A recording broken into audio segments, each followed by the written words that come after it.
Hey, what's going on, guys? TalkNorwichCity here, back for another video. I hope you guys are doing really well today. I'm back for my match preview of the Bournemouth game coming up this weekend. I'm going down. We've sold it out. We've sold it out once again. Norwich City away support. Big up. No, it's going to be a good game, but it's a huge game. You know, Bournemouth have spent a lot of money. We haven't, as usual. As of yet, anyway. We will spend money. Keep the faith. But, you know, the thing is with football, I was talking about this last night, is seasons change so quickly. I went into last night thinking if we can pick up a point here and pick up 3 points against Bournemouth, to pick up a penguin, like we're pretty much safe. Not fully safe, but we're pretty much there. We lost to Stoke, obviously. You guys know about that. I'm not going to talk about it. That's in the past. We'll move on. We now go to Bournemouth, and if we don't pick up anything there, we're thrown straight back into a relegation fight that we weren't really in if we won. You know, it just changes so quickly, and that's the joy of the Premier League, and also something that kills my nervous system. But no, it is a big game. Let's get into some stats. So Norwich are unbeaten in 6 games against Bournemouth. We've got a really good record. We won one and drew one. Last year, we obviously beat them convincingly at home this year, so that's pleasing. We've always done well against Bournemouth, even when we haven't been playing that well. I can remember the 2-2 last year. We didn't play too well and got through it. Obviously, Bournemouth have got a much bigger and better team now, but, you know, the same thing is, it's a mentality thing. We've got a good record against Bournemouth. That will hold us in good stead. Norwich have won the last 2 away games at Bournemouth, both 2-1. That's pleasing. Norwich are yet to keep an away clean sheet in the Premier League yet. That is the only team in the top flight yet to do that. We need to stop shifting goals, and the easiest way to do that is not by making stupid mistakes that make things harder for ourselves. It's, you know, with the defensive line we've got, it's going to be tough. We know that.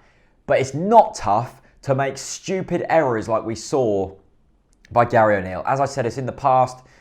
I don't know what Gary O'Neill was doing. He obviously lost his head. Something wasn't right.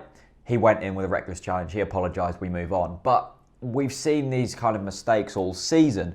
Not really the severity of Gary O'Neill's, but, you know, loose pass backs or just giving away possession. Just the basics. If you get the basics right, if you work hard for each other, that's like 75% of the work done. We just need to eradicate that out of our game, and that just makes things a whole lot easier then.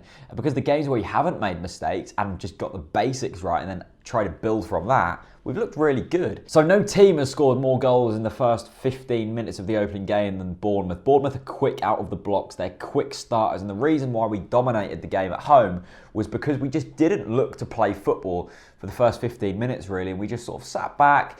You know, we knocked it about nicely, but we were very conscious about not conceding early on.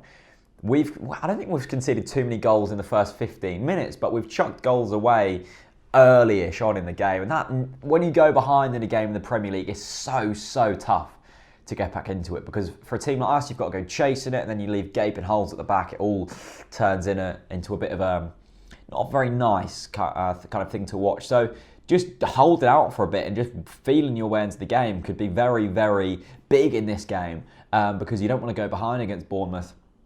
Although the last 2 away wins, we have gone behind. So I literally know nothing, and I'm speaking nonsense.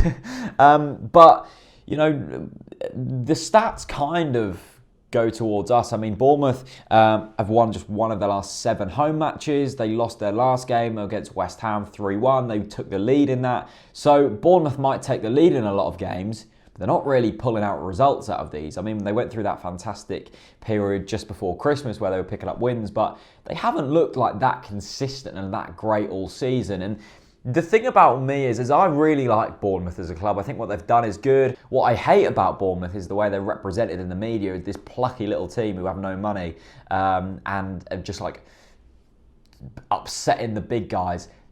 This is a team who are able to spend £20 million on 2 strikers, and not even like proven strikers. We could never do that. We were like going mad when we spent £8.5 million on one.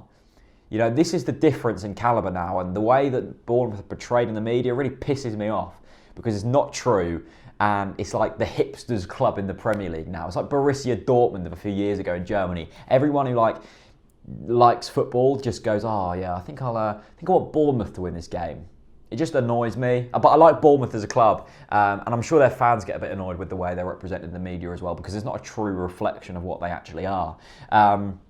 Anyway, I'm not going to do a predicted 11 this week, mainly because I want to see what it's like without doing one. Bit of an experiment. Ooh, experiment. Do you guys want to see it? I don't know. Let me know what you guys are thinking ahead of this game. I think what we need to do is just get the basics right. I just want to rip things back, go to the basics, play good football, play with a bit of width. Like, we haven't seen width for a while. I think Matty Jarvis should start, and I think Redmond should start, because I think they're two players who, yes, don't have a massive influence on the game as a whole, but can impact the game. You need them kind of players. You need a balance of players who will have influence on every phase of play and players who don't and make big impact at big times. It's like Wes Hoolahan. Wes Hoolahan has based his whole career on changing games in an instant. That's what Nathan Redmond could do if he finds some consistency in his game. Anyway, thank you very much for watching this match preview. I'm going for a 2-1 Norwich. I think we're going to do well. I hope so, because it's a bloody long trip down. Anyway, thank you so much for watching. Leave me your score predictions and your thoughts on the game in the comment section below. And I'll see you very soon. Peace out.